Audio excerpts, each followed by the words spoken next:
Welcome back. I'm Scott of the Forever Explorers. This is the fifth and last lesson in my basic video editing series where I'm showing you some of the most important editing techniques to produce beautiful videos for YouTube and other platforms. And I'm using the free version of DaVinci Resolve software for this. If you missed any of the earlier lessons, please go back and watch those first. The links are in the description for this video. In this final lesson, I'm going to show you how to create and render the final video, the file that we'll actually upload to YouTube. And then you'll be able to head over to our YouTube channel and watch our Switzerland video where we hike in the Alps near the Matterhorn. That's the video that we've edited during this series. So let's get started. All right, now in this last lesson, we're going to click the little rocket ship in the lower right. That is our export menu, and this is where we're going to create the file that it will contain our movie that we will upload to YouTube. So we'll go to that, and then at the top here we have to give it a file name. So we'll give it a nice descriptive file name. Make sure it says what's in the video, because that's what people will search and find in YouTube.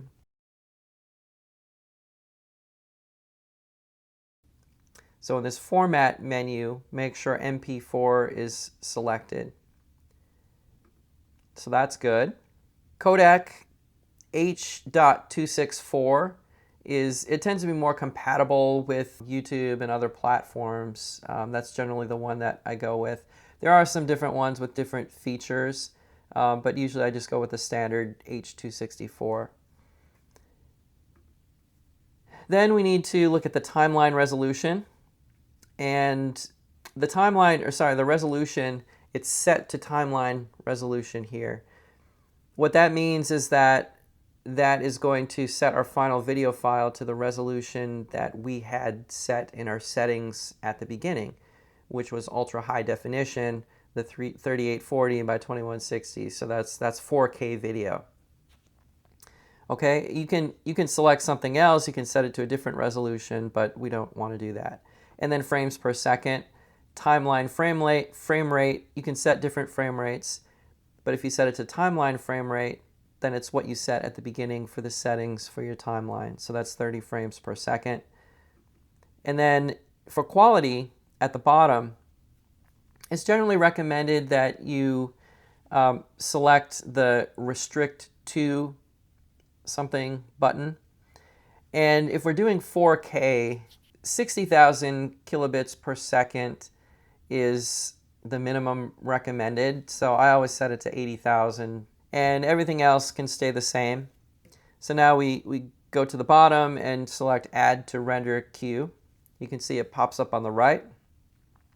And then we'll click Entire Timeline down here. Make sure that's selected. In-out range, that allows you to select certain parts of the timeline. So if you wanted to only create a video from part of the timeline, you could select different points. But we're going to write our file from the entire timeline. So we'll select entire timeline. Always check that, make sure it's selected. And then we'll click Render All, and it starts the process of creating the file. And you can see that it takes quite a bit of time when you're working with 4K video. So you can see right now it's showing almost 30 minutes, over 30 minutes now remaining for writing this file. So we'll speed this up a little bit. I fast forwarded, so now it's down to 13 seconds remaining, just so we can see the very end of this. And it's going to write the very end of this. It's at 96%. So we'll let this finish up. And now it's done, and we have our final file that has been saved to that location that we selected. So it says it completed it in almost 8 minutes it took. So now I opened up the file in QuickTime Player, and I'm just testing it out to make sure it plays okay, and I'll usually watch most of the video on my computer before I upload it to YouTube, just to make sure everything looks good and I don't need to adjust anything else. So that's it. We're finished editing our video. So now, once you're happy with it, you can go and upload it to YouTube and create a description and all of your keywords and everything like that. And hopefully you'll get lots of views and everybody will love all of your new editing abilities. So feel free to reach out to me. Let me know if you do create some content based on what you've learned here. Please let me know. I'd love to come and look at your content and see what you created. And I hope that you also come to our page and check out some things that we've posted. So thank you very much for coming along with me on this editing journey. And like I said, I'll be doing more classes in the future with some more advanced editing techniques. I'm always learning more, and when I learn more, I want to share it with you. So please follow along, and I look forward to seeing you in the future.